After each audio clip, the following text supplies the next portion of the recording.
তোমার জন্য আপনি সৃষ্টি করে দিয়েছেন আল্লাহ পাক। তো একজন মুমিনের সামনে,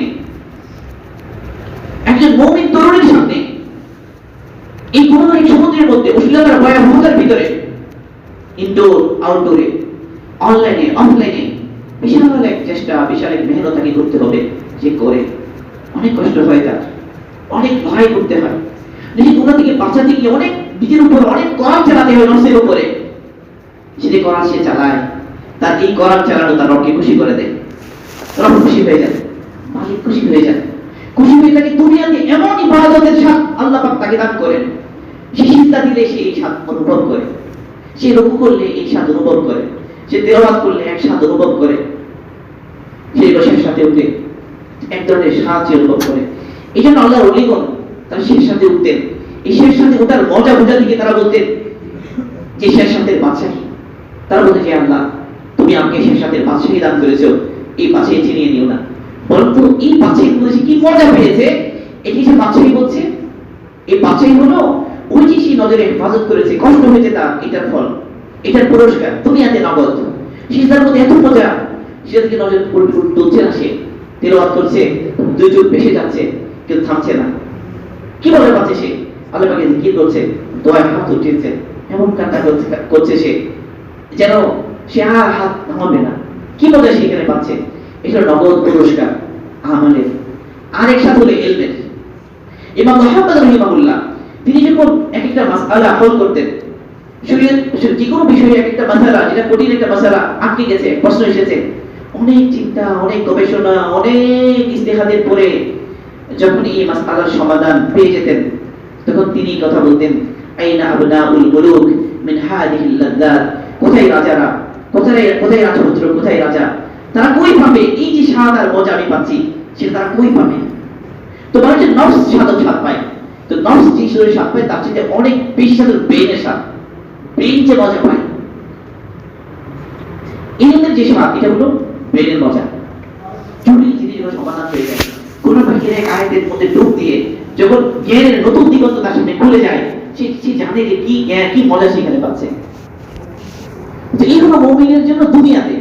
কিন্তু আল্লাহ পাক কেবল দুনিয়াতে দিবেন এরকম না, আল্লাহ পাক আখিরাতেও দেবেন। সেটা বলা শুরু করেছেন, উজুহু ইয়াওমাইদিন নাঈমা লিসাইহা রাদিয়া ফি জান্নাতিন আলিয়া। আল্লাহ পাক ওই দিন চেহারা হবে খুব আনন্দিত। তারিফু ফি উজুহিহিম নাদরাতান নাঈম। অন্যদিকে আল্লাহ পাক বলেন তুমি তার চেহারায় দেখবে আনন্দের সজীবতা। একজন সুখী মানুষকে দেখলে, এক ছেলে বিদেশে গিয়েছে, অনেক কষ্ট করেছে, অনেক টাকা পয়সা কামাই করেছে, বাড়িতে পাঠিয়েছে, বাড়িতে জন্য দালাল হয়েছে, সে বাড়িতে এসেছে, আসার পর নতুন বিয়ে করেছে। তো তার চেহারায়, তার চলনে, তার হাঁটা চলা, তার কথাবার্তা সবকিছুর মধ্যে একটা সচ্ছলতা, একটা ছোঁয়া পাওয়া যায়। তো তার চেহারার মধ্যে সবসময় একটা সুখের আভা। এই সুখের আভাটাই আল্লাহ পাক বলছেন, তারিফু ফি উজুহিহিম নাদরাতান নাঈম। তুমি যখন জান্নাতের চেহারা দিকে তাকাবে, তুমি দেখবে যে আনন্দের সজীবতা খেলছে সেখানে, জান্নাতের সজীবতা। সেই আনন্দের বিষয়টা আল্লাহ পাক নিয়ে আসেন। উজুহু ইয়াওমাইদিন কাশিয়া ছিল, যে পাখির মুখ থেকে বের হয়ে আসা, পাখির পাখ ছুটে ছুটে তাড়া করেছিল, এখান থেকে বেঁচে আসা ওই লোকটার চেহারা দিকে তাকালে ভয়ার্থ চেহারা, সে চেহারার বিপরীতে আনন্দিত চেহারা, সজীব চেহারা। উজুহু ইয়াওমাইদিন নাঈমা। তখন আজকে কিসের আনন্দ তার? এত আনন্দ কেন? আল্লাহ বলে লিসাইহা রাদিয়া। সে দুনিয়াতে এমন এক মেহনত করে এসেছে, এমন প্রচেষ্টা সে চালিয়ে এসেছে, যে প্রচেষ্টা আল্লাহ পাকে সন্তুষ্ট করে দিয়েছে, আল্লাহ পাকে খুশি করে দিয়েছে। লিসাইহা রাদিয়া ফি জান্নাতিন আলিয়া, যে তাকে পৌঁছে দিয়েছে সুউচ্চ জান্নাতে। তো আমাদের সাথে দুটো বক্তব্য, সোজা কথাই। একটা হলো এই যে ভোগ বিলাস, অজস্র তরুণ যেখানে ঝাঁপিয়ে পড়ছে আগুনের মধ্যে, মোমবাতির আগুনে শত শত পোকা ঝাঁপিয়ে পড়ে, তারা জানে না কেন ঝাঁপিয়ে পড়ছে। তার চোখের সামনে দেখিয়ে তার আরো একই জিন্সের শত শত পোকা পুড়ে পড়ে আছে ওখানে তার আশপাশে। এরপরে সে আগুনে ঝাঁপ দেয় না। অশ্লীলতা, বেহায়াপনা, বিনোদনের নামে যা চলছে আমাদের চারপাশে, শত শত তরুণ বুঝে না বুঝে এই আগুনে ঝাঁপ দিচ্ছে, এই আগুনে ঝাঁপ দিচ্ছে, বুঝে না বুঝে। তাহলে এই যে অবুঝ লাফিয়ে পড়া গুনার মধ্যে তাকে কোথায় নিয়ে যাবে? এটা এক জীবন, এটা এক ধরনের মেহনত, আরেকটা হলো যে আকিদাকে বানানোর, ঈমানকে বানানোর, আমলকে বানানোর। তো এই জন্য আল্লাহ সুবহানাহু ওয়া তাআলা আমাদেরকে যে নবী পাঠিয়েছেন, রাসূল পাঠিয়েছেন, নবীর যে শিক্ষা, নবীর যে তালিম, এখানে আসল নূর আছে। ওয়েস্টার্ন সিভিলাইজেশন আমাদেরকে যা দেয়, অর্থনৈতিক সমাধানের জন্য কোনো একটা থিওরি বলে, কোনো একটা দর্শন নিয়ে আসে, সামাজিক সমস্যার জন্য আরেকটা বলে, রাষ্ট্রীয় সমস্যার জন্য আরেকটা বলে, ইন্টারন্যাশনাল প্রবলেম আরেকটা বলে, কত ধরনের সমাধান তারা নিয়ে আসে। কিন্তু একটা জিনিস বললে চলবে না যে তাদের কাছে আসমানি কোনো পয়গাম নাই। তো আমাদেরকে আল্লাহ সুবহানাহু ওয়া তাআলা আসমানি পয়গাম দিয়েছেন, মুহাম্মদ রাসূলুল্লাহ এক জিন্দেগি আমাদেরকে দিয়েছেন, রাসূলের এক নূরানি তরিকা আমাদেরকে দিয়েছেন।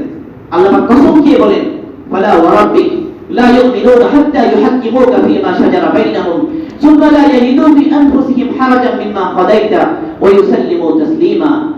আল্লাহ পাক বলেন, হে রাসূল, আপনার রবের কসম, আপনার রবের কসম, তাদের যে কোনো ধরনের সমস্যা, যে কোনো ধরনের বিরোধ, এই সব কিছু ফয়সালা করার ভার যতক্ষণ আপনার হাতে অর্পণ না করে, আর আপনি যা ফয়সালা করেন, যতক্ষণ পর্যন্ত আপনার ফয়সালাকে এরা সন্তুষ্টিতে মেনে না নেয়, ততক্ষণ তারা ঈমানদারি হবে না, ততক্ষণ তারা ঈমানদারি হবে না। তাহলে আমার চুলের কাটিং কেমন হবে, কার সামনে পেশ করতে হবে? আমার পোশাকের ডিজাইন কেমন হবে, কার সামনে পেশ করতে হবে? আমার লাইফস্টাইল কেমন হবে, কার সামনে পেশ করতে হবে? আমার জীবনের সব সমস্যাগুলো সমাধানের জন্য কার কাছে ফিরে যেতে হবে? ওই ছেলে সবচেয়ে বেশি স্মার্ট যে আল্লাহ পাকের সামনে দাঁড়ানো শিখেছে। ওই ছেলে সবচেয়ে বেশি স্মার্ট যে রাসূল সাল্লাল্লাহু আলাইহি ওয়াসাল্লাম সুন্নাহকে আলিঙ্গন করেছে, রাসূলের সুন্নাহকে সে আপন করে ভালোবাসার সাথে নিয়ে নিয়েছে। দিনের মধ্যে নবী প্রেমের এই জোয়ার ছাড়া, সেই এই অশ্লীলতা, বেহায়াপনা এবং বুকবাজি সমাজে সে দিনের উপর অটল থাকতে পারবে না। এই জন্য এখানে নবী প্রেম জাগাতে হবে, মুহাম্মদ রাসূলুল্লাহর ভালোবাসা এখানে জাগাতে হবে। সাহাবা রাদিয়াল্লাহু আনহুম তারা মুহাম্মদ রাসূলুল্লাহকে কিভাবে ভালোবাসতেন, কিভাবে ভালোবাসতেন? হাব্বাব খুবাইব রাদিয়াল্লাহু তাআলা শুলিতে চালানো হয়েছে। আবু সুফিয়ান জিজ্ঞেস করছে, হে খুবাইব, আচ্ছা বলো তো, তুমি মুহাম্মদ রাসূলুল্লাহকে কেন হাজির করা লাগবে না? হাজির করতে হবে এটা বলছি না, বাস তুমি এতটুকু বলো, তোমার জায়গায় মুহাম্মদ রাসূলুল্লাহকে এখানে এনে রাখা হবে, তোমাকে ছেড়ে দেওয়া হবে, এতটুকুর উপর তুমি রাজি কিনা? তুমি রাজি কিনা? খুবাইব বললেন, তুমি কি বলছো? মুহাম্মদ রাসূলুল্লাহ সাল্লাল্লাহু আলাইহি ওয়াসাল্লাম কি এখানে শুলিতে চালানো হবে? এটা তো অনেক পরের বিষয়, অনেক পরের বিষয়। মুহাম্মদ, আমি আমার ঘরের মধ্যে আরামে থাকি, আর মুহাম্মদ রাসূলুল্লাহ সাল্লাল্লাহু আলাইহি ওয়াসাল্লামের পায়ে একটা কাঁটা বিদ্ধ হোক, এটা তো আমি সহ্য করি না, এটা আমি সহ্য করি না। আবু সুফিয়ান তখন কসম দিয়ে বলল, আমি কাইসারের দরবারে গিয়েছি, কিসরার দরবারে গিয়েছি, কত রাজা বাদশার দরবারে গিয়েছি আমি, কিন্তু আমি মুহাম্মদ রাসূলুল্লাহ সাল্লাল্লাহু আলাইহি ওয়াসাল্লামের সাহাবীরা তাকে যেরকম ভালোবাসে, এরকম ভালোবাসতে আমি আর কাউকে দেখিনি। মা রাআইতু আহাদান ইউহিব্বু আহাদান কাহুব্বি আসহাবি মুহাম্মাদান। মুহাম্মদ রাসূলুল্লাহ সাল্লাল্লাহু আলাইহি ওয়াসাল্লামের সাথীরা তাকে যেভাবে ভালোবাসে, এরকম ভালোবাসতে আমি আর কাউকে দেখিনি। যে যার অন্তরে মুহাম্মদ রাসূলের ভালোবাসাকে জাগাতে পেরেছে, রাসূলের সুন্নাহর উপরে আমল করা যেন সহজ হয়ে যাবে। একজন মুমিনের কাছে মুহাম্মদ রাসূলুল্লাহ যে সুন্নাহ, এটার দাবি যে তার সর্বক্ষেত্রে রাসূল সাল্লাল্লাহু আলাইহি ওয়াসাল্লামকে গ্রহণ করবে। সে শুতে গেলেও রাসূলুল্লাহকে মনে করবে তার, সে পোশাক পরতে গেলেও রাসূলের সুন্নাহর কথা, রাসূলের কথা মনে পড়বে তার, সে খেতে গেলেও রাসূলের কথা মনে পড়বে তার। সর্বক্ষেত্রে মুহাম্মদ রাসূলুল্লাহ আদর্শকে তালাশ করে বেড়াবে। মুহাম্মদ রাসূলের তরিকা যতক্ষণ সে আপনাতে না পারবে, রাসূলের সুন্নাহ রঙে যতক্ষণ সে রঙিন হতে না পারবে, ততক্ষণ তার দিলের মধ্যে শান্তি লাগবে না। আল্লাহ পাক মুহাম্মদ রাসূলুল্লাহর যে তরিকা, যে সুন্নাহ, যে দ্বীন আল্লাহ পাক আমাদেরকে দিয়েছেন, তার সৌন্দর্য করতে গিয়ে, তার প্রশংসা করতে গিয়ে আল্লাহ পাক বলেছেন, সিবগাতুল্লাহ ওয়া মান আহসানু মিনাল্লাহি সিবগা। আল্লাহ পাকের রং, আল্লাহ পাকের রঙের চাইতে উত্তম রং আর কার আছে? এই রং হচ্ছে সুন্নাহর রং, এটা হলো দ্বীনের রং, এটা হলো শরিয়ার রং। এই রঙে যে রঙিন হবে, এই রঙে যে নিজেকে রাঙাবে, তার চেয়ে উত্তম আর কেউ হবে না। আল্লাহ পাক আমাকে তৌফিক দান করুন, সর্বক্ষেত্রে আমরা রাসূলের সুন্নাহকে আঁকড়ে ধরতে পারি, রাসূলের সুন্নাহ হাঁটি দিয়ে নিজেকে রাঙাতে পারি। আল্লাহ পাক তৌফিক দান করুন। এই যে সুন্নাহর উপর ওঠা, এটা ইয়াকিনের বদল হতে হবে। তাওহীদকে আঁকড়ে ধরা, আল্লাহ পাকের তাওহীদকে গ্রহণ করা, এটা নসিব হবে ইয়াকিনের ভিত্তিতে, যখন ইয়াকিন অর্জন হবে। এই জন্য যা দেখছি চোখের সামনে, এটা থেকে নয়, সব করবেন আল্লাহ পাক। আল্লাহ পাকের সাথে তাআল্লুক সম্পর্ক মজবুত করতে হবে, এটা একটা। দুই হলো মুহাম্মদ রাসূলুল্লাহ সাল্লাল্লাহু আলাইহি ওয়াসাল্লাম তরিকাকে আপন করে নিতে হবে, রাসূলের তরিকাকে সবচেয়ে বেশি পছন্দ করতে হবে, সবচেয়ে বেশি ভালোবাসতে হবে। আল্লাহ আমাদেরকে তৌফিক দান করুন। এই দুই জিনিস, এটা ইয়াকিন তৈরি করতে হবে, লা ইলাহা ইল্লাল্লাহ, আল্লাহ পাক ছাড়া কেউ কিছু করেন না, সব আল্লাহ পাকের হাতে, তিনি ইজাজত তাই হবে। মাশা আল্লাহু কানা ওয়া মা লাম ইয়াশা লাম ইয়াকুন, ইদা আরাদা শাইআন ইয়াকুল লাহু কুন ফায়াকুন। আমাদের রবকে আমাদের চিনতে হবে, আমাদের নবীকে আমাদের চিনতে হবে, আমার নবীর আনিত দ্বীন এবং সুন্নাহ তার আসমত আমার মধ্যে সৃষ্টি করতে হবে। আল্লাহ আমাদেরকে তৌফিক দান করুন। আর আমার প্রতিটা পদক্ষেপ হবে আখিরাতকে সামনে রেখে। একজন মুমিন আখিরাতকে দিকে দিকে চলে, একজন মুমিন আখিরাতকে সামনে রেখে চলে, একজন মুমিন পড়াশোনা করে আখিরাতকে সামনে রেখে, একজন মুমিন যে কোনো পেশায় সে লিপ্ত হয় আখিরাতকে সামনে রেখে, একজন মুমিন যতটা লেনদেন করে প্রত্যেক লেনদেন করে আখিরাতকে সামনে রেখে, একজন প্রতিটা কদমকে আখিরাতকে সামনে রেখে। আখিরাত ছাড়া আখিরাতকে সামনে দিকে চলে বলেই সে দুনিয়ার সব ভোগ বিলাস এড়াতে পারে। আব্দুল্লাহ ইবনে মাসউদ রাদিয়াল্লাহু আনহু রাতের বেলা বিছানায় চটপট করছেন, চটপট করছেন।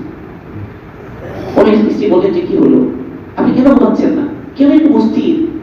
তিনি বললেন, দেখো জাহান্নামের আগুন, জাহান্নামের আযাব আমার চোখ থেকে ঘুমকে তাড়িয়ে দিয়েছে, মানে আখিরাত চোখের সামনে, আখিরাত সামনে, এই কারণে ঘুমাতে পারছি না। আল্লাহ পাক তৌফিক দান করুন আমাদেরকে, আমরা যেন আখিরাতকে সামনে রেখে চলতে পারি, আখিরাত যেন আমাদের কাছে সবচেয়ে বড় হয়। আল্লাহ পাক বলেন, তিলকা দারুল আখিরাতু নাজআলুহা লিল্লাযিনা লা ইউরিদুনা উলুওয়ান ফিল আরদি ওয়ালা ফাসাদা ওয়াল আকিবাতু লিল মুত্তাকিন। আল্লাহ পাক বলেন যে আখিরাতের এই ঘর আমি ওই ব্যক্তির জন্য বানিয়েছি যে দুনিয়াতে বড় হতে চায় না, যে দুনিয়াতে ফাসাদ করতে চায় না, আর উত্তম পরিণাম একমাত্র পরহেজগারদের জন্য। আল্লাহ পাক আমাদের তৌফিক দান করুন, আমরা যেন আখিরাতকে সামনে রেখে চলি। সাহাবা রাদিয়াল্লাহু আনহুর সামনে আখিরাত এমন ভাবে স্পষ্ট হয়ে গিয়েছে, আলী রাদিয়াল্লাহু বলতেন, ইয়া দুনিয়া বললি গায়রি, হে দুনিয়া তুমি অন্যদিকে ধোঁকা দাও, তোমার জৌলস কয়দিনের, তোমার স্বাদ কয়দিনের, তোমার মজা কয়দিনের, তোমার চমক কয়দিনের, আমরা ভালো করে বুঝে গেছি, আমরা ভালো করে বুঝে গেছি। কাজেই তুমি তুমি আমাদেরকে ধোঁকা দিতে পারবে না, আমাদেরকে বাদ দিয়ে অন্যদিকে ধোঁকা দাও। সাহাবা রাদিয়াল্লাহু আনহুম তারা কিসরাকে তারা পরাজিত করেছেন, কাইসারকে পরাজিত করেছেন। কিসরা কাইসারের মুকুট তাদের সামনে এসে গেছে, আর তারা পা দিয়ে এক লাথি দিয়ে এগুলো সরিয়েছেন পথ থেকে। এগুলোকে ইজ্জতের সাথে মহব্বতের সাথে পাশাপাশি স্পর্শ করেনি সাহাবা রাদিয়াল্লাহু আনহুম। হাসান বসরি রাহিমাহুল্লাহ যে সাহাবাকে সবচেয়ে কাছে থেকে দেখেছেন, সে হাসান বসরি কথা বলছেন, কাআন্নাহুম রায়ু আইনিন, আমি সাহাবাকে দেখেছি তারা যেন আখিরাত দেখে আসে চোখে। একটা মানুষ যদি জান্নাত দেখে আসে, একটা মানুষ যদি জাহান্নাম দেখে আসে, একটা মানুষ যদি মিজানের পাল্লায় আমল মাপার ওই দৃশ্য দেখে আসে, একটা মানুষ যদি বসিরাত দেখে আসে, বলেন তো তার দিনটা কেমন হবে, তার রাতটা কেমন হবে, তার চলাটা কেমন হবে, তার হাসিটা কেমন হবে, তার লেনদেনটা কেমন হবে, তার ব্যবসাটা কেমন হবে। আল্লাহ রাসূল সাল্লাল্লাহু আলাইহি ওয়াসাল্লাম বলেন, আমি যা জানি তোমরা যদি তা জানতে তাহলে তোমরা কম হাসতে, অনেক বেশি কাঁদতে। আল্লাহ পাক তৌফিক দান করুন, আমরা যেন আখিরাতের মানুষ হয়ে যাই, আখিরাতকে আমরা যেন সামনে রেখে চলি, আখিরাতের আনন্দ যেন দুনিয়ার এই ধোঁকা থেকে আল্লাহ পাক যেন এর উসিলা আমাদেরকে ফিরিয়ে আনে। এই জন্য আখিরাত মুখী চিন্তা আল্লাহ পাক আমাদের তৌফিক দান করুন। এগুলো হলো আসল ভিত্তি, তাওহীদ, রিসালা এবং আখিরাত। তাওহীদ, রিসালা এবং আখিরাত সমাধান এখানে। এখন এই যে বলা হলো যে আল্লাহ পাকের হুকুমের উপর উঠতে হবে আমাকে, আল্লাহ পাকের বিধানের চেয়ে উত্তম বিধানের কারণে ওয়ামান আহসানু মিনাল্লাহি হুকমান লিকওমিন ইউকিনুন, উত্তম বিধান একমাত্র আল্লাহ পাকের, উত্তম শরিয়া একমাত্র আল্লাহ পাকের। আল্লাহ পাক যা দিয়েছেন মানুষের সমস্যার সমাধান আল্লাহ পাকের কাছে, আল্লাহ পাকের চাইতে উত্তম ভাবে আর কে জানবে বলেন? আর কেউ জানবে? কারো ধারণায় আসবে এটা? এই সমাধান আল্লাহ পাক দিয়েছেন, এই জীবন ব্যবস্থা আল্লাহ পাক দিয়েছেন, এটাকে গ্রহণ করতে হবে। আল্লাহ পাক তৌফিক দান করুন। কিন্তু গ্রহণ করবো কেন, কিভাবে? এটার জন্য আমার গাইড হবে দুটো জিনিস আমাদের লাগবে, এক হলো হিম্মত, আর একটা হলো জ্ঞান। এটা আল্লাহ ইবনে কাইয়্যিম রাহিমাহুল্লাহ এক বাক্যে বলেছেন বিষয়টা, কামালুল ইনসানি ফি হিম্মাতিন তুরাক্কিহি ওয়া ইলমিন ইউবাসসিরুহু ওয়া ইয়াহদিহি। মুমিনের পরিপূর্ণতা হচ্ছে হিম্মার মধ্যে, দৃঢ় সংকল্পের মধ্যে, যেটা তাকে তরক্কি করে, উন্নতি করে, আর ইলম, জ্ঞান, যেটা তার সামনে তার পথ চলাকে স্পষ্ট করে দেয়, রাস্তাকে উন্মুক্ত করে দেয়, তাকে বলে দেয় যে কোনটা ভালো, কোনটা মন্দ, কোনটা হালাল, কোনটা হারাম, কোনটা গ্রহণ করা, কোনটা গ্রহণ না করা। দেখেন ইলম আমাদের প্রতি মুহূর্তে রাখবে। একটা ছেলে চাকরি করতে যাবে, কোন চাকরি করবে, এখানে তার ইলম লাগবে। এক ছেলে বিয়ে করতে যাচ্ছে, বিয়ে করার মুহূর্তে এই ভালো মন্দ বোঝার জন্য, সিদ্ধান্ত নেওয়ার জন্য তার ইলম লাগবে। একটা ছেলে পড়াশোনার সাবজেক্ট চুজ করার ক্ষেত্রে তার ইলম লাগবে। একটা ছেলে তার এভাবে জীবনের প্রত্যেক সমস্যার মধ্যে তার ইলম লাগবে, যে ইলম তাকে চালিত করবে। আজকে আমাদের মধ্যে আলহামদুলিল্লাহ দিনের প্রতি আগ্রহ তৈরি হয়েছে, বিশেষ করে ইয়াং জেনারেশনের একটা বড় অংশ তারা ইলমের প্রতি, দিনের প্রতি আগ্রহ সৃষ্টি তাদের মধ্যে। এটা অনেক মোবারক বিষয়। এখন এই যে এতগুলো মানুষ, এতগুলো নওজোয়ানেরা যা দিন শিখতে চায়, এদের জন্য জ্ঞান চর্চার রূপরেখা কি হবে, এটা হচ্ছে এখনকার আলোচনার বিষয়। এতক্ষণ আমরা যে আলোচনা করেছি এটা হলো আমাদের আলোচনার দ্বিতীয় ধাপ। আমরা একটু গুরুত্ব দিয়ে কথাগুলো শুনতে হবে, ঠিক আছে ইনশাআল্লাহ? আমরা একটু কাছে এসে বুঝলে ভালো হয়। আমাদের অনেকগুলো জায়গা মাঝখানে ফাঁকা হয়ে গিয়েছে, হয়তো আমাদের অনেক ভাই, তাদের অনেক প্রয়োজন ছিল, হয়তো এই জন্য উঠে চলে গেছেন। আর ওটাও না করি, বসি, উঠবো না, কিন্তু উঠে যাবো না, কাছে এসে বসি।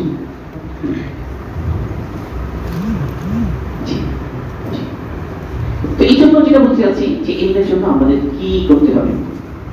তা আমাদের একটু ইলমের কথা বললেই, ইলম নেওয়ার ক্ষেত্রে সিদ্ধান্ত নিতে গেলেই আমাদের সালফে সালিহিনের কাছে যেতে হবে। তারা ইলম কিভাবে নিতেন, ইলমের জন্য কি কি উপকরণ লাগে, ইলম কাকে ধরা দেয়, জ্ঞানের জন্য কি করা দরকার। এর আগে একটা আলোচনা এটা করা দরকার, সেটা হলো ইলমের ক্লাসিফিকেশন, ইলমের ভাগ। ইলমের মধ্যে একটা তো ইলম শরিয়া, আর হলো ইলমে মাদি, যেটাকে আমরা বলি বা জাগতিক জ্ঞান বলি। আমরা যে মেডিকেল সায়েন্স পড়ি, আমরা ফিজিক্স পড়ি, কেমিস্ট্রি পড়ি, বা অন্য অন্য পড়াশোনা যে আমরা করি, এটাকে আমরা কি নজরে দেখবো, এটা একটা গুরুত্বপূর্ণ বিষয় এখানে। এটা এই জন্য যে দিনের প্রতি আমরা আগ্রহী হয়েছি, আলহামদুলিল্লাহ দিনের প্রতি আমাদের আগ্রহ বেড়েছে, এই জন্য আমরা চেষ্টা করবো ইনশাআল্লাহ। কিন্তু সেই চেষ্টাটা যেন আমাদের যে পড়াশোনা, আমাদের যে কারিকুলাম, এখান থেকে আমাদেরকে ছিটকে ফেলে না দেয়। এটা একটা গুরুত্বপূর্ণ বিষয়। কেন বলছি? সালফে সালিহিন তাদের দিকে আমরা যদি তাকাই, আব্দুল্লাহ ইবনে আমর ইবনে আস রাদিয়াল্লাহু আনহুর একটা কৌল এসেছে, রিওয়ায়াত। তবে ওনার থেকে এই রিওয়ায়াতটা একটু দুর্বল। উনি আসলেই বলেছেন কিনা, বাকি ওনার থেকে আছে, কিন্তু দুর্বল, যায়ীফ। কিন্তু অন্য সালফে সালিহিন, তাবিঈন বা অন্যরা বলেছেন এটাতে সন্দেহ নেই। কথাটা হলো ইমাল ফি দুনিয়াকা কাআন্নাকা তাঈশু আবাদা ওয়া আমাল ফি আখিরাতিকা কাআন্নাকা তামুতু গাদান। অর্থ হলো, তুমি যখন তোমার দুনিয়ার কাজগুলো করো, তুমি যখন তোমার জাগতিক কাজগুলো করো, তখন তুমি এই কথা মনে রেখো যেন এই পৃথিবীতে তুমি চিরকাল থাকবে। মানে চিরকাল থাকলে যেভাবে সুন্দর করে করা দরকার, গুরুত্ব দিয়ে করা দরকার, ওভাবে করো। ওয়া আমাল ফি আখিরাতিকা, আর যখন তুমি আখিরাতের কাজ করো, তখন তুমি এইভাবে আখিরাতের কাজগুলো করো কাআন্নাকা তামুতু গাদান, যে তুমি আগামীকাল মারা যাবে, মানে কালকে মারা যাবে। কাজে আখিরাতের বিষয়গুলো অনেক সুন্দর করে করা দরকার মৃত্যুর জন্য। আর যখন দুনিয়ার কাজগুলো করছো, পড়াশোনা করছো, পড়াশোনা তৈরি হচ্ছ, প্রিপারেশন নিচ্ছ, তোমার একাডেমিক পড়াশোনাকে রেডি করছো, বা কোনো থিসিস রেডি করছো, আর যে কোনো জিনিস, চাকরির জন্য একটা ইন্টারভিউ দিতে যাচ্ছ, এক্ষেত্রে তুমি এমন ভাবে সুন্দর করে বুঝিয়ে নাও যে তুমি চিরকাল থাকবে দুনিয়াতে।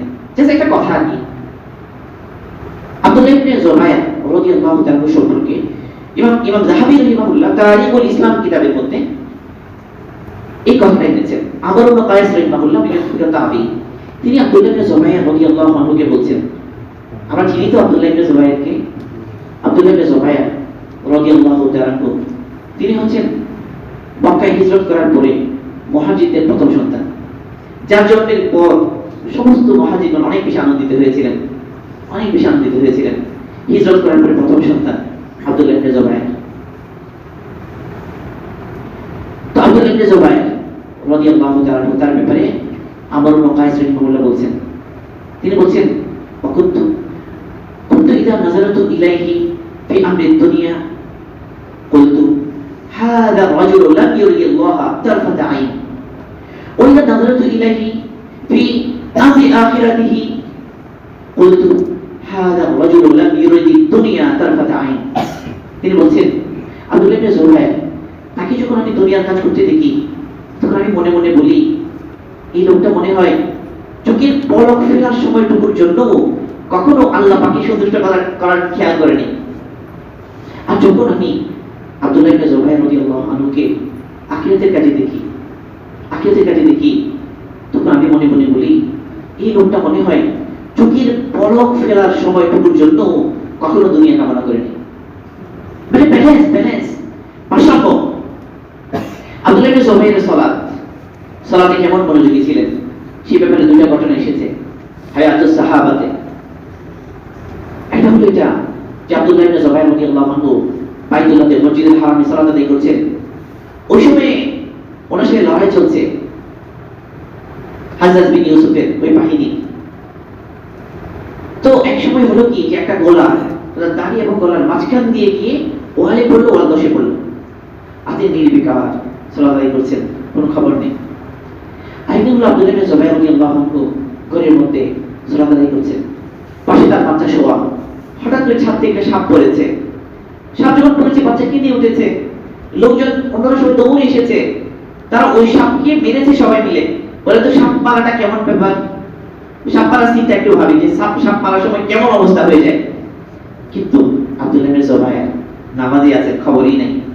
নামাজ শেষে স্ত্রী বললেন, আশ্চর্য, আপনি নামাজ পড়ছেন, এদিকে বাচ্চা মারা যাচ্ছে, আপনার খবরই নেই। তিনি বলে, আল্লাহ আপনাকে রহম করুন। নামাজ যদি বাচ্চার খেয়াল আসে, এটা কোন ধরনের নামাজ? এটা ওই ব্যক্তির নামাজ যার ব্যাপারে আবু ইবনে কায়েস বলছেন, ওয়াইদা নাযারতু ইলাইহি ফি আমরি দুনিয়া কুলতু হাদা রাজুলুন লাম ইউরিদিল্লাহ তারফাতা আইন। আমি যখন তাকে দুনিয়ার কাজ করতে দেখি তখন আমার মনে হয় এই লোকটা বিন্দু পরিমাণ সময় চোখের পলক ফেলার সময় টুকুর জন্য কখনো আল্লাহর সন্তুষ্টির কথা খেয়াল করেন। এই হলো আব্দুল্লাহ ইবনে জুবাইর রাদিয়াল্লাহু আনহু সালফে সালিহিন। আমরা যে পড়াশোনা করছি, আমাদের পড়াশোনা জাগতিক পড়াশোনা, এটার উদ্দেশ্য কি, কেন বলছি আমরা? প্রথম কথা হলো এটা আল্লাহকে চেনার এলিম, এর মধ্য দিয়ে আল্লাহকে চেনা যাবে। আপনি এই পরমাণুর ভিতরে একটু ডুব দেন, আপনি পর্যায় সারণী নিয়ে একটু ভাবেন। আপনার এই পর্যায় সারণীর এই যে মৌলগুলো সিরিয়ালি সাজানো, এটা নিয়ে একটু চিন্তা করেন। এই সিরিয়ালি এই যে চিন্তা, এত সুন্দর করে একটার পরে একটা, এই যে ক্লোরিন 17টা হলে সেটা ক্লোরিন, ক্লোরিন সম্পূর্ণ 17টাই হবে। কে ডিসাইড করলো, কি এভাবে সাজালো? এই ক্লোরিনের পরে কি আর্গন, নাকি আর্গনই তো 18 হতে হবে। এবং পর্যায়ে এসে দেখেন তারা একই ধরনের বৈশিষ্ট্যের যৌগগুলো একই জায়গায় ফেলে দিয়েছে। এই যে যেগুলো হচ্ছে যে নিষ্ক্রিয় গ্যাস সবগুলো এক জায়গায়, এই যে ক্লোরিন, ব্রোমিন, আয়োডিন এক জায়গায়, একই ধরনের বৈশিষ্ট্য এক জায়গায় তারা ফেলে দিয়েছে। কিন্তু একটা তারা তো ফেললো খুঁজে, কিন্তু যিনি স্রষ্টা তাদেরকে ঠিক এই বৈশিষ্ট্য হবে, এই ক্রাইটেরিয়া হবে।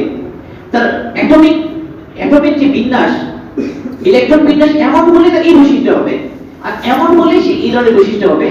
হু ডিসাইড? শুধু পর্যায় সারণী যদি একটু গভীরভাবে চিন্তা করে সে আল্লাহকে চিনে ফেলবে। ফিজিক্স নিয়ে ভাবলে সে একটু আল্লাহকে চিনে ফেলবে। যদি সেই চোখ নিয়ে ভাবে, মেডিকেল সায়েন্স, অ্যানাটমি পড়ে, এটা ইবনে রুশদ মালিক রাহিমাহুল্লাহ বলেছেন, মান তাআল্লামা, যে শিখবে অ্যানাটমি, হঠাৎ করে আমার সামনে ভুলে গেছি, আমি বলছি না, ইজদাদা ঈমানু, তার ঈমান বেড়ে যাবে। যে অ্যানাটমি চর্চা করবে, অ্যানাটমি শিখবে, তার ঈমান বেড়ে যাবে। আল্লাহ সুবহানাহু ওয়া তাআলা বলেন, আলাম ইয়াজআল্লাহু আইনাইন ওয়া লিসানান ওয়া শাফাতাইন। আমি তাকে দিনে দুইটা চোখ, আমি তাকে দিনে একটা জিহ্বা এবং দুইটা ঠোঁট। আচ্ছা বলেন তো, এই আয়াতের আবেদন যে অ্যানাটমি জানে না আর যে অ্যানাটমি জানে, দুজনের কাছে কি এক বরাবর? আচ্ছা বলেন তো, আল্লাহ পাক বলেন, ফালইয়ানজুরিল ইনসানু মিম্মা খুলিক, খুলিকা মিন মাইন দাফিক ইয়াখরুজু মিন বাইনি সুলবি ওয়াত তারাইব। আল্লাহ পাক যখন বলেন মাইন দাফিক, মানে প্রবল বেগে বের হওয়া পানি, এই প্রবল বেগে বের হওয়া পানির রহস্য একজন সাধারণ মানুষের কাছে যা বলেন তো, একজন অ্যানাটমি যে জানে, ফিজিওলজি যে জানে, এটা কি প্রসেসের কারণে তখন এসে গেছে, ব্যাগ এসে গেছে, এবং কি উদ্দেশ্যে এসে গেছে, এটা যে জানে, দুজনের কাছে কি এই আয়াতের আবেদন একই রকম হবে? একই রকম হবে না। তাহলে আমার পড়াশোনা আমাকে আল্লাহ চেনাবে ইনশাআল্লাহ। এই একটা নিয়ম। আমাদের এক স্যার ছিলেন, তো স্যার যখন মেডিকেলের বইগুলো পড়তেন, তো স্যার উজু করে পড়তেন। স্যারকে বললাম, স্যার এই মেডিকেলের বই পড়লেও কি আবার উজু করা লাগে? তুমি দেখো, আমি তো আমার পড়াশোনাকে আখিরাত বানিয়েছি, আমি আমার প্রফেশনকে দিন বানিয়েছি, আখিরাত বানিয়েছি। তো আমাদের প্রফেশনটা আখিরাতের জন্য, আমাদেরকে ব্যালেন্স হতে হবে। দিনদার লোক যদি এই দুনিয়ার দৌড়ে ছিটকে পড়ে যায়, বলেন তো জায়গাগুলো কারা দখল করবে? বলেন কারা দখল করবে? এটা কি ভালো হবে জাতির জন্য? তো এই জন্য এখন হচ্ছে আমাদের পড়াশোনাকে সুন্দরভাবে করা, আমাদের যে জাগতিক যে দৌড় এটাকে শরিয়া মোতাবেক করতে হবে, এটা চ্যালেঞ্জ। পড়াশোনা করতে গিয়ে গুনাহ থেকে বাঁচতে হবে, আরেক চ্যালেঞ্জ। একবার জামাত এসেছিল আমাদের দেশে, ভারত থেকে সম্ভবত, একজন ছিলেন, উনি প্রিন্সিপাল ছিলেন এক মেডিকেল কলেজের। ওই মেডিকেল কলেজের প্রফেসর একটা ঘটনা শুনিয়েছেন। সেটা হলো যে ওনার মেডিকেলে 3rd ইয়ার এক ছেলে মারা গেছে। মারা যাওয়ার পরে ওই ছেলের ক্লাসমেট মেয়েরা সবাই দেখা করতে এসেছে স্যারের সাথে। স্যার বললেন, ব্যাপার কি, তোমরা কেন দেখা করতে এসেছো? এখন কেউ বলে না, একজন একজনকে দেখে এই তুই বল, এই তুই বল, ব্যাপার কি তোমরা বলো। এরপর বললো ওরা যে স্যার আসলে আমরা এই জন্য এসেছি, এই যে ছেলেটা মারা গেছে আমাদের ইয়ারম্যান, সে আমাদের সাথে 3 বছর করেছে, কিন্তু একদিন একবারের জন্য সে আমাদের কারো দিকে কখনো খারাপ নজরে তাকায়নি। আর আমরা চিন্তা করি যে এই ছেলেটা 3 বছর একবারও কারো দিকে তাকায়নি খারাপ নজরে, এত বুজুর্গ ছেলেটা তার মা কেমন হবে, মা কেমন বুজুর্গ হবে। এই জন্য আমরা তার মায়ের সাথে একটু দেখা করতে চাই, মায়ের সাথে একটু দেখা করতে চাই।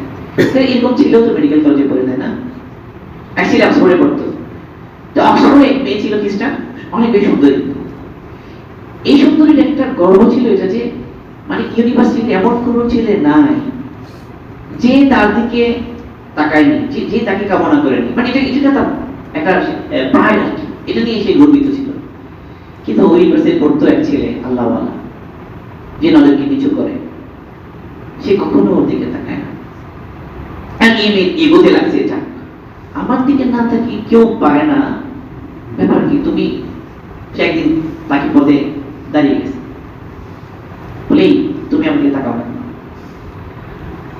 দেখো আমি মুসলমান, তুমি তো আরেকজনের আমার মত, তোমার দিকে তাকানো আমার জন্য বৈধ না, সেই জন্য তাকাই না।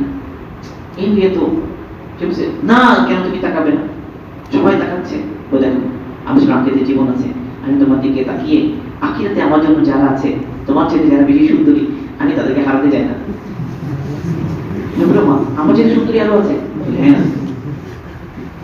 তো সে একটু শুনিয়ে দিল তারা কারা, তাদের বৈশিষ্ট্য কি। সে মেয়ে বললো, তুমি এক কাজ করো না, তুমি বলো তো আমাকে কি করলে তুমি আমার দিকে তাকাবে। কারণ সে এমনি কিন্তু চ্যালেঞ্জ করেছে অন্য বন্ধুদের সাথে, ওকে আমি বাধ্য করবো আমাকে তাকাতেই হবে। সে দেখলো যে না, সে আসলে পারবে না। ওকে সে বললো, আচ্ছা তোমাকে, তোমার এমন কেউ নাই এটার দিকে তাকাও। ও চাই তাকাই তো, আমার মায়ের দিকে তাকায়, বোনের দিকে তাকায়, আমাদের যারা ভাড়াটার দিকে তাকায়, কিন্তু তুমি আমাকে তাদের একজন বানিয়ে নাও না, তাদের একজন বানিয়ে নিলে আমার দিকে তাকাতে বলবা। তো তুমি তো, তোমাকে একটা জিনিস বানানো যায়, কিন্তু তুমি তো নন মুসলিম, তাও পারা যাচ্ছে না। ঠিক আছে, তুমি যদি আমাকে বানাতেই চাও তাহলে মুসলমান হয়ে যাবো। তো এই মেয়েটাকে প্রস্তাব দিল। তো এই ছেলে ওলামা ইকরাম যারা জিম্মাদার বড় মেহনতের জন্য দাওয়াতের কাছে যারা বড় মুরব্বীদের কাছে পরামর্শের জন্য দিয়েছে যে আমি এখন কি করবো। বলে একটা আমার মুসলমান হতে চাচ্ছে, যে জন্য হতে চায়, মুসলমান হতে চাচ্ছে, বাস তাকে মুসলমান বানিয়ে ফেলো, বিয়ে করে ফেলো। মাশাআল্লাহ, মেয়েটা মুসলমান হয়ে গেল এবং বিয়ে হয়ে গেল, এবং মেয়েটার চ্যালেঞ্জ যেটা এটাও কি হয়ে গেল, পুরো হয়ে গেল। তো একজন, আসল কথা হলো একজন ছেলে যখন এই এলম শিখতে, জ্ঞান অর্জন করতে গিয়ে যখন সেই নজরকে হেফাজত করে, এটা কিন্তু অন্যকে বিশাল প্রভাবের মধ্যে ফেলে দেয়। যে ছেলে চোখ নিচু করে চলে, যে ছেলে তার নজরকে হেফাজত করে, সেটা পার্সোনালিটি সম্পন্ন। ওই ছেলেটা যে কেবল এদিকে তাকায় ওদিকে তাকায়, রাত দিনে হা, এই ছেলে এবং এই ছেলে দুজনকে এক বরাবর বলে, দুজনের পার্সোনালিটি কিরকম। ব্যক্তিত্ববান ছেলে হলো সে যে তার নজরকে নিচু রাখে। আল্লাহ পাক তৌফিক দান করুন। এই হলো আমাদের যাবতীয় পড়াশোনা, আমাদের চেষ্টা, এবং সেখানেও নজর হেফাজত আল্লাহ পাক তৌফিক দান করুন। দ্বিতীয় বিষয় যেটা সবাই 15 মিনিট মাত্র, সেটাও তো বলতে হবে। যেমন এখন আমরা ইলম কেমনে শিখবো, দিন শিখবো কেমনে, দিন শিখা লাগবে, কিন্তু দিন শিখতে হবে হলো আমাদের কাছ থেকে, হলো আমাদের কাছ থেকে। আর রাসূল সাল্লাল্লাহু আলাইহি ওয়াসাল্লাম এক হাদিসে বলেন, ইন্নামাল ইলমু বিত-তাআল্লুমি, ইলম আসে তাআল্লুমের মাধ্যমে। তাআল্লুম মানে হলো কষ্ট করে শেখা। আপনি একটা ভিডিও দেখে ফেললেন, শেখা হয়ে গেল। আপনি একটা পোস্ট পড়ে ফেললেন, শেখা হয়ে গেল। আপনি একটা বই হেলান দিয়ে শুয়ে এয়ার কন্ডিশনে পড়ে ফেললেন, শেখা হয়ে গেল। এটা এক ধরনের শেখা। আরেকটা শেখা হলো ওস্তাদের কাছে গিয়ে আদবের সাথে কষ্ট করে শেখা। দুটাকে এক বরাবর বলেন। তাআল্লুম হলো কষ্ট করে শেখা। দেখেন মুসা আলাইহিস সালাম